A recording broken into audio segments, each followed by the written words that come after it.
जय हिंद साथियों, स्वागत है आपका self study classes with Sumit Jain YouTube channel में। दोस्तों, हिंदी साहित्य की निरंतर ट्रिकी टेस्ट सीरीज चल रही है। रोज आपकी सुबह 9:30 पर ट्रिकी वीडियो आता है, जिससे हम आपकी हिंदी साहित्य के विभिन्न प्रकार की प्रश्नोत्तर, रचनाएं, सारी की सारी सब कुछ ट्रिकी वे में याद करवाने का प्रयास करते। ठीक है, तो रोज आपको सुबह 9:30 बजे है ना वीडियो आपको मिलता है। ट्रिकी वीडियो जरूर देखें। इसके पहले बहुत सारे वीडियो अपलोड हो चुके हैं, तो वो वीडियो जरूर देखें। ठीक है, तो दोस्तों स्टार्ट करते हैं आज का ये वीडियो, है ना। दोस्तों, आज का आपका जो पहला प्रश्न है कि भरत मिलाप की रचनाकार कौन है। अब भरत मिलाप की रचनाकार बताना है दोस्तों आपको कौन है। 4 विकल्प हैं और 2 सेकंड भी आपको दिए जाते हैं। फिर मैं आपको ट्रिक बताने वाला हूँ, थोड़ी सी हिंट देता हूँ कि भरत का मिलाप किससे हुआ था। किससे हुआ था? ईश्वर से हुआ था ना। भरत का मिलाप ईश्वर, है ना, श्री राम से हुआ था। तो भरत मिलाप के रचनाकार कौन होंगे? कौन होंगे? भरत का मिलाप ईश्वर से हुआ था तो ईश्वरदास, यानी कि जो विकल्प नंबर आपका ए है वो बिल्कुल सही हो जाएगा। ठीक है, ऐसे ही याद हो जाएंगे दोस्तों। आपको अगला बताना है, आपको बंगला भाषा में रचित राम कथा का नाम क्या है। प्रश्न क्रमांक 2 कई बार एग्जाम में पूछा गया दोस्तों। अब 2 सेकंड आपको दिए जाते हैं, आपको उत्तर भी बताना है और मैं आपको ट्रिक भी बताऊंगा, है ना। यहाँ पर 2 चीजें हो रही हैं कि मैं आपको टेस्ट भी करवा रहा हूँ और ट्रिक से याद भी करवा रहा हूँ। तो जल्दी से बताएं, बंगला भाषा में रचित राम कथा का नाम क्या है। तो दोस्तों, आपको ऐसा नहीं लग रहा कि बंगला से क्या बनेगा? बंगला, बंगला जिसमें आप क्या करते हो? वास करते हो। क्या करते हो? वास करते हो। तो बंगला भाषा में रचित जो राम कथा होगी वो कौन सी होगी? वास से कृतिवास रामायण, है ना। हमने याद कर लिया कि बंगला भाषा का आया तो बंगला में हम क्या करते हैं? वास, तो कृतिवास रामायण, यानी कि जो विकल्प नंबर आपका ये है वो बिल्कुल सही हो जाएगा। बिल्कुल सरल है, आप कभी नहीं भूल सकते। ठीक है, अगला है दोस्तों आपका श्रृंगार रस के घोर विरोधी कौन से संत कवि हैं थे। तो 4 विकल्प हैं, 2 सेकंड भी आपको दिए जाते हैं दोस्तों। तो अब एक चीज बताना दोस्तों कि श्रृंगार की जरूरत किसे नहीं होती। आप बोलते ना कि खूबसूरत लोगों को सजने की जरूरत नहीं होती है ना। तो जो सुंदर होते हैं उन्हें श्रृंगार की जरूरत नहीं है, तो वो श्रृंगार का विरोध करेंगे कि नहीं करेंगे? करेंगे। तो श्रृंगार रस के विरोधी कवि कौन होंगे? जो सुंदर होंगे, यानी कि सुंदरदास। और दा नंबर आपका बिल्कुल सही हो जाएगा। अब आप कभी नहीं भूलोगे दोस्तों, है ना। अगला बताना है दोस्तों, संत काव्य का प्रधान रस कौन सा है। संत काव्य धारा भक्ति काल की जो संत काव्य धारा थी, है ना, वो बताना है, जिसे ज्ञान मार्गी शाखा भी कहा जाता है। अब इसका जो प्रधान रस है वो कौन सा है। ये 4 विकल्प है, 2 सेकंड आपको बताना। मैं आपको हिंट दे रहा हूं दोस्तों कि दुनिया में संत क्यों बनते हैं आदमी? क्यों बनते हैं? आत्म शांति के लिए, कि मुझे आत्म शांति मिलेगी, इस दुनिया की भाग दौड़ में कुछ नहीं रहा है। तो संत काव्य धारा में संत बने व्यक्ति तो आत्म शांति के लिए। तो संत काव्य का प्रथम जो प्रधान रस होगा वो कौन सा होगा? शांत रस, है ना, क्योंकि ये शांति के लिए ही तो संत बने हैं। तो आ नंबर आपका बिल्कुल सही हो जाएगा। ठीक है, अब अगला क्वेश्चन है दोस्तों, कबीर को वाणी का डिक्टेटर कहने वाले आलोचक कौन थे। तो कौन थे? 4 विकल्प हैं, 2 सेकंड में आपको अपना उत्तर बताना है। और फिर मैं आपको हिंट दे रहा हूं कि दोस्तों कबीर की वाणी थी ही ऐसी कि उन्हें वाणी का डिक्टेटर एक बार नहीं 1000 बार बोलो, 1000 बार बोलो तब भी वो वाणी के डिक्टेटर थे।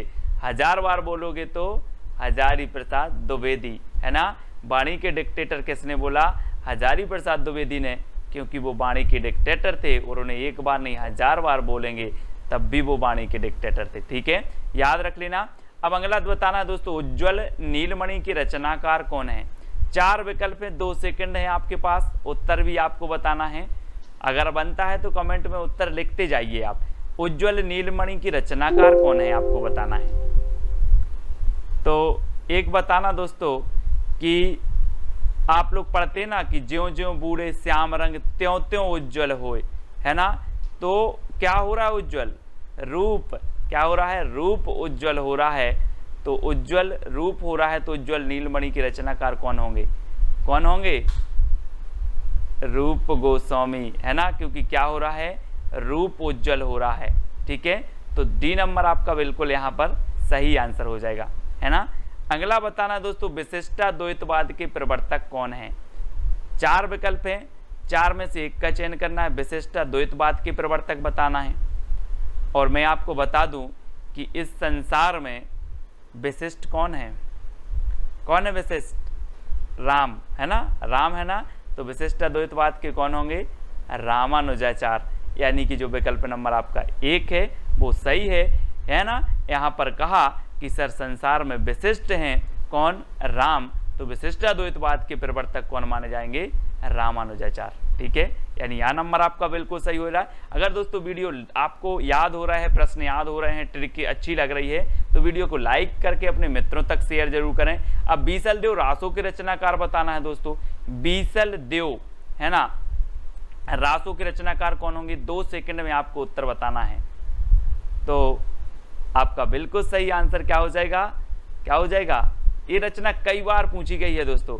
और आपको बता दूं कि अजमेर के राजा के प्रेम प्रसंग या वियोग से संबंधित है ना, तो ये श्रृंगारिक रचना मानी जाती है और गीति काव्य मानी जाती है, बीसल देव रासो, है ना।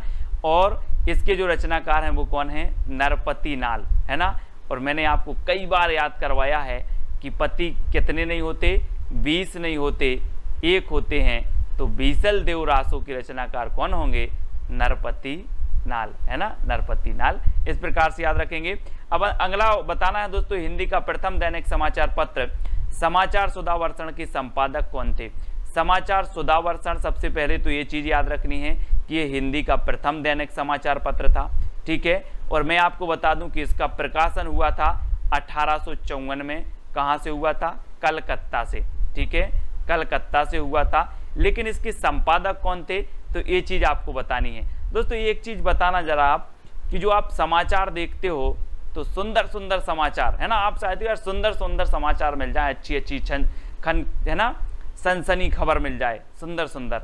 तो जो समाचार सुधावर्षण है ना, सुधावर्षण, और सुधा तो कैसी रहती है, सुंदर रहती है ना। सुधा यानी अमृत, और अमृत कैसी रहती है, अमृत रहता है आपका कैसा, सुंदर। तो श्याम सुंदर सेन, है ना, ये संपादक थे। 1854 में इसका प्रकाशन हुआ था। हिंदी का प्रथम दैनिक समाचार पत्र है और ये प्रकाशन हुआ था कलकत्ता से। तो ये चीज भी आपको याद रखनी है दोस्तों। अगला है, सूरदास के गुरु का नाम क्या था। अब सूरदास जी आ गए, ये वात्सल रस के सम्राट कहे जाते हैं, है ना। 2 सेकंड आपको याद बताते हैं दोस्तों, फिर आपको बताना 2 सेकंड में आप उत्तर बताएंगे। और मैं आपको बता रहा हूं दोस्तों कि सूरदास जो थे, इन्होंने इतनी रचनाएं लिखी हैं, इतने दोहे लिखे हैं, जिसमें बल होगा वही तो लिखेगा कि नहीं लिखेगा, जिसमें बल होगा वही लिखेगा। तो सूरदास जी के गुरु भी कौन होंगे, वल्लभाचार्य। और इन्होंने सूरदास को इतना बल दिया कि इन्होंने बहुत बहुत दोहे लिखे। और रामचंद्र शुक्ल ने तो इन्हें वात्सल रस का क्या कह दिया, सम्राट कह दिया। और है ना, और इन्हें दोस्तों कह दिया, क्या कह दिया कि जो सूरदास हैं वो क्या है, वात्सल रस का कोना कोना घुमाए हैं, है ना। इनके अलावा इस रस में इतनी प्रतिभा किसी में नहीं थी, सूरदास जी में। और सूरदास जी के जो गुरु थे वो कौन थे, वल्लभाचार्य, क्योंकि वल्लभाचार्य ने इतना बल भर दिया था सूरदास जी में। ठीक है, तो आपका विकल्प नंबर ए बिल्कुल सही हो जाएगा। पृथ्वीराज रासो की रचनाकार कौन है दोस्तों। अब दोस्तों यहाँ पर 2 सेकंड में आपको उत्तर बताना, फिर मैं आपको हिंट दे रहा हूँ, याद करवा रहा हूँ कि पृथ्वी की बात आई है तो पृथ्वी का एकमात्र उपग्रह कौन सा है, कौन सा है, चंद्रमा। तो पृथ्वीराज रासो के जो रचनाकार होंगे वो कौन होंगे, चंद्रमा से आपका बनेगा क्या, चंद्रबरदाई। चंद्रबरदाई यानी कि जो आ नंबर है बिल्कुल सही है।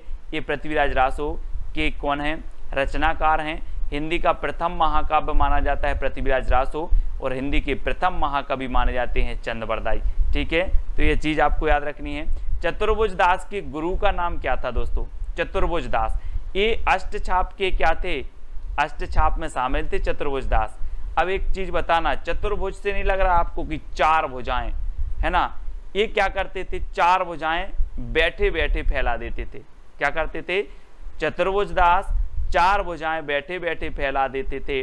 तो चतुर्भुज दास के गुरु कौन होंगे? कौन होंगे? बैठे बैठे फैलाते थे तो विट्ठलनाथ। कौन होंगे? विट्ठलनाथ। याद रख लेना, आ नंबर आपका बिल्कुल सही हो जाएगा। जैसे अष्टछाप की स्थापना हुई, 8 कवि अष्टछाप में थे, 4 कौन थे? वल्लभाचार्य के शिष्य, और 4 थे किसके? विट्ठलनाथ के। ठीक है, उन विट्ठलनाथ के शिष्यों में चतुर्भुज दास एक थे। चतुर्भुज दास ने बैठे बैठे भुजा फैला दी, तो इनके गुरु का नाम हो गया विट्ठलनाथ। इस प्रकार से अगला बताना दोस्तों, संदेश रासक के रचयिता कौन है? संदेश रासक, पहले क्या होता था कि संदेश भेजते थे, बहुत दूर होता था, बहुत दूर होता था, लेकिन अब दूर नहीं है संदेश भेजना, अब दूर नहीं है संदेश भेजना। तो संदेश रासक के रचयिता कौन हो जाएंगे? अब दूर नहीं है से अब्दुर रहमान, अब दूर नहीं है से अब्दुर रहमान, अब दूर नहीं है संदेश भेजना। तो अब्दुर रहमान इसके रचनाकार हैं, और इन्हें अद्दहमाण भी कहा जाता है। क्या कहा जाता है? अद्दहमाण। याद रख लेना, आ नंबर आपका बिल्कुल सही होगा। महापुराण की रचयिता कौन है दोस्तों? महापुराण।